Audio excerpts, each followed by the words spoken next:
sang ayah Umar ini. Istrinya mengatakan, ini acara Father's Day, engkau yang harus datang. Untuk kali ini saja, sebentar saja gak apa-apa. Setelah Umar tampil, kau langsung bisa pergi gak apa-apa. Yang penting Umar tidak sedih karena engkau tidak datang, kata sang istri. Akhirnya hari itu pun tiba. Umar dari belakang panggung mengintip ke arah penonton. Adakah ayahnya duduk di antara barisan penonton? Dan ayah Umar pun datang walaupun terlambat dan memilih duduk di paling belakang dengan malas-malasan. Seluruh ayah-ayah yang lain berlomba-lomba untuk bisa duduk di barisan depan untuk melihat tampilan anak-anak mereka. Tapi tidak dengan ayah Umar, karena baginya kalau duduk di depan nanti susah untuk pulang. Lebih baik aku duduk di belakang saja sambil bersandar dan sambil melipatkan kedua tangannya. Maka tampillah anak pertama. Anak pertama sangat hebat karena memiliki suara yang sangat bagus. Dan semua orang berdecak kagum ketika anak tersebut menampilkan nyanyian dengan bahasa Inggris yang sangat fasih. Seluruh orang di gedung tersebut bertepuk tangan karena kehebatan suara dari anak itu. Anak kedua menampilkan tarian balet yang sangat indah. Meliuk-liuk badannya, membuat semua orang juga berdecak kagum dengan bakat yang ditampilkan oleh anak yang kedua. Anak yang ketiga tampil dengan alat musik gitarnya. Anak yang keempat tampil dengan memainkan drumnya. Anak yang kelima tampil dengan memainkan pianonya. Dan semua bakat-bakat ditunjukkan. Dan ayah Umar kembali melihat jam tangannya. Kapan Umar ini tampil? Lama sekali Umar ini tampil karena aku harus ada meeting dan aku sudah terlambat. Dan akhirnya peserta terakhir Umar. Umar pun berjalan dengan tenang di panggung tersebut. Dengan baju yang sederhana. Tidak seperti teman-temannya. Dan ayah Umar berpikir, apa yang akan ditunjukkan oleh anakku ini? Ayahnya baru sadar, selama ini dia tidak paham bakat apa yang dimiliki oleh anaknya tersebut. Maka Umar pun ketika berdiri di atas panggung, matanya kembali mencari di mana sang ayah. Ketika ia melihat ayahnya duduk di barisan belakang, Umar tersenyum dan mengatakan kepada pembawa acara, bolehkah aku memanggil Ustadz Asep, kata Umar. Ustadz Asep adalah guru mengaji ekstrakurikuler di sekolahku ini. Maka Ustadz Asep pun datang ke atas panggung dan Umar mengatakan, Ustadz, tolong periksa bacaan Umar kalau Umar mungkin salah dalam membacanya. Maka Umar menarik nafas panjang-panjang, memejamkan matanya, kemudian dia pun melantunkan ayat suci Al-Quran.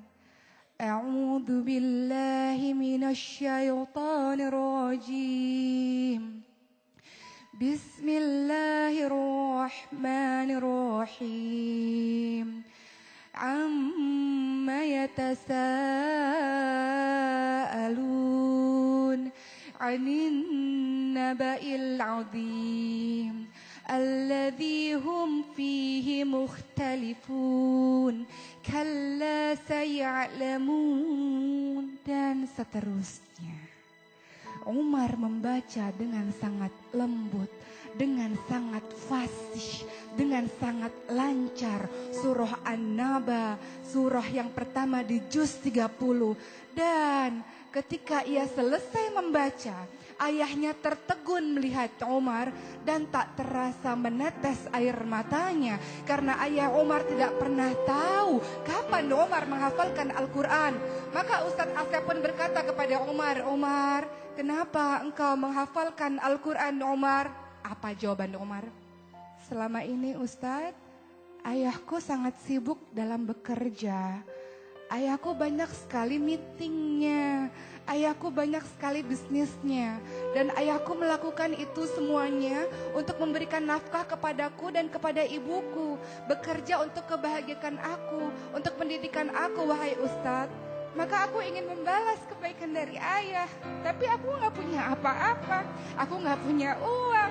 Aku gak punya yang lain-lain. Aku cuma punya hafalan Al-Quran ini Ustaz. Karena aku tahu janji Allah. Barang siapa yang menghafalkan Al-Quran Ustaz, maka Allah akan memberikan jubah kemuliaan bagi kedua orang tuanya Ustaz. Maka Umar ingin memberikan jubah kemuliaan kepada ayah Umar di surga Allah Ustaz. kata Umar. Dan Umar pun meneteskan air matanya. Apa yang terjadi dengan ayah Umar? Di belakang barisan kemudian dia berteriak, Allahu Akbar, Allahu Akbar. Maka ayah Umar pun berlari dan memeluk Umar. Dia mengatakan, maafkan ayah anakku. Maafkan ayah anakku. Selama ini ayah berpikir untuk masa depanmu 20 tahun, 30 tahun lagi yang akan datang. Ayah berpikir kau harus mendapatkan pendidikan yang terbaik. Kau harus fasih dalam bahasa Inggris. Kau harus hebat dalam urusan dunia. Tapi ayah tidak pernah mengajarkanmu Al-Quran anakku. Ayah tidak pernah mengajarkan kamu agama anakku. Ayah berpikir masa depanmu di dunia. Tapi ayah tidak berpikir masa depanmu di akhirat anakku. Tapi kau yang berpikir tentang akhiratku, wahai anakku, maka terima kasih anakku, kata sang ayah ini yang tak bisa membendung lagi air matanya. Dan seluruh penonton yang ada di barisan bergemuruh, mereka mengucapkan takbir, Allahu Akbar, Allahu Akbar, Allahu Akbar. Dan bergemuruhlah takbir di seluruh barisan itu. Mereka berdecak kagum dengan seorang anak yang memiliki bakat yang mungkin bagi sebagian orang sudah mulai dilupakan. Apa itu? Al-Quran. Al-Quran yang sudah dilupakan oleh sebagian masyarakat sekarang. Mereka menganggap bisa menjadi orang hebat kalau menguasai urusan-urusan dunia. Tapi mereka mengabaikan Al-Quran. Mereka lupa di hari akhir nanti yang pemberi syafaat adalah Al-Quran. Mereka lupa di akhir nanti kedudukan mereka di akhirat kelak berdasarkan ayat yang mereka hafalkan. Mereka lupa tentang keutamaan dari Al-Quran. Maka belajarlah dari sosok Umar. Apa yang Umar katakan kepada ayahnya? Ayah, gak apa-apa ayah. Ayah sibuk bekerja karena ayah memikirkan Umar dan ibu. Gak apa-apa ayah.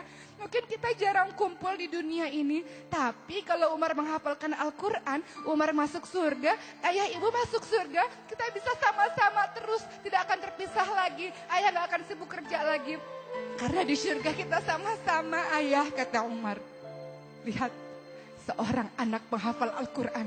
Inilah seharusnya yang menjadi cita-cita kita, wahai orang tua. Wahai orang tua yang mengagungkan pendidikan-pendidikan dunia dan melupakan Al-Quran. Inilah seharusnya yang kita tanamkan kepada anak kita. Bukankah Allah mengingatkan kepada kita, Ku anfusakum wa ahlikum naro, jagalah dirimu dan keluargamu dari api neraka. Bagaimana caranya? Salah satunya, berikan anak kita pendidikan Al-Quran. Hiasi hati mereka dengan Al-Quran. Hiasi lisan mereka dengan Al-Quran. Hiasi perilaku mereka dengan Al-Quran. Maka itulah kau dikatakan sebagai orang tua yang berhasil mendidik anak-anakmu. Karena anak-anakmu mencintai Al-Quran. Mudah-mudahan kisah ini menjadi pembelajaran dan memotivasi kita untuk menjadikan anak-anak kita hebat. Karena apa? Karena ia menguasai Al-Quran. Insya Allah.